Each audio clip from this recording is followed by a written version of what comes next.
زي ما فيش أكلة في الدنيا من غير ملح، ما فيش برضه بيت بيخلى من الخلافات الزوجية. دي شيء طبيعي جدا. أهم حاجة هنا إن احنا بنحتوي الموقف، إن احنا نحاول إن احنا نلم المشاكل دي على قد ما نقدر.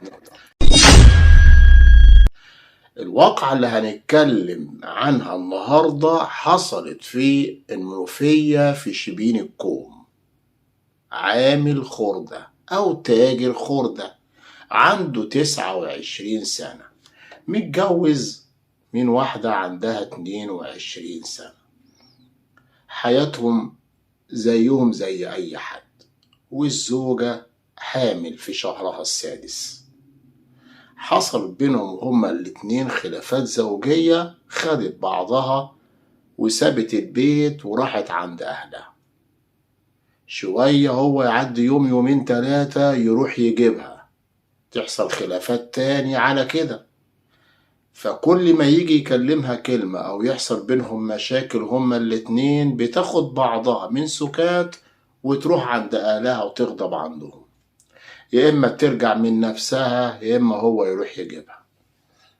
ولكن في آخر مرة اللي هو يوم الواقعة بقى، ده كان يوم مصيبة بالنسبة ليه هو.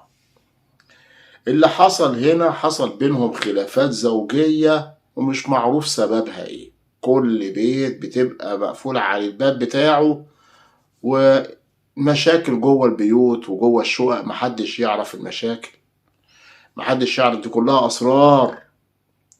الناس بتسمع الصوت وتقولك بلاش نتدخل، هيهدوا دلوقتي إن شاء الله، ربنا يهدي الحال. أهم حاجة بس محدش فيهم يعمل حاجة في التاني.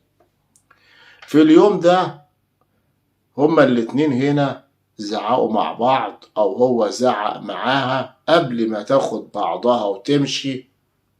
راح ماسك حتة حديدة موجودة طبعا في البيت، بطبيعة إن هو راجل تاجر خردة، مفيش أكتر من الحديد عنده في البيت. راح ماسك قطعة حديد ونزل على دماغها، ما سابهاش إلا لما ماتت. لا حول ولا قوة إلا بالله. ودى نفسه بداية. ليه؟ علشان خاطر الخلافات الزوجية، وعلشان خاطر إن هي بتاخد بعضها وتروح عند أهلها. لا، مش كل ما أكلمك كلمة تاخدي بعضك وتروحي عند أهلك. إن المرة دي بقى مش هتروحي عند أهلك ولا هتخرجي من البيت. لا هخرج، لا مش هتخرجي، سيبني أخرج، أنا مش هقعد معاك تاني، لازم تطلقني. لا هتقعدي مش هتمشي. راح ماسك الحديد، راح مموتها ومخلص عليها. اللهم لا حول ولا قوة إلا بالله. لما يكون في مشاكل زوجية لازم إن احنا نبعد عن بعض، ما ينفعش. يا إما أنت تاخد بعضك وتنزل، يا إما تاخد بعضها وتنزل تروح عند أهلها، تروح في أي حتة، أحسن ما أنتوا الاتنين تشبكوا ببعض. لازم نحاول إن احنا نحتوي الموقف. أما يكون في مشكلة بين زوج وزوجته، ما امسكش أبدا أي آلة حادة في البيت. ما تخشش المطبخ وأجيب سكينة ولا أجيب حتة حديدة ولا أجيب خشبة وأضرب بيها. ما ينفعش إن أمد إيدي على مراتي وأضربها. ده كمان ما ضربهاش، ده موتها، وبعد كده قعد جنب الجثة ما اتحركش. الناس سمعوا الصوت، وبعد كده الصوت وقف مرة واحدة. فتح الباب وقال للناس بلغوا بقى البوليس. وجم البوليس هنا وقبضوا عليه، الجهات الأمنية قبضت عليه، وفي التحقيقات اعترف وقال خلافات زوجية بيننا احنا الاتنين، بتاخد بعضها وتسيب البيت وتمشي كل شوية. حتة حديدة كانت جنبي، مسكتها ورحت ضاربها مموتها.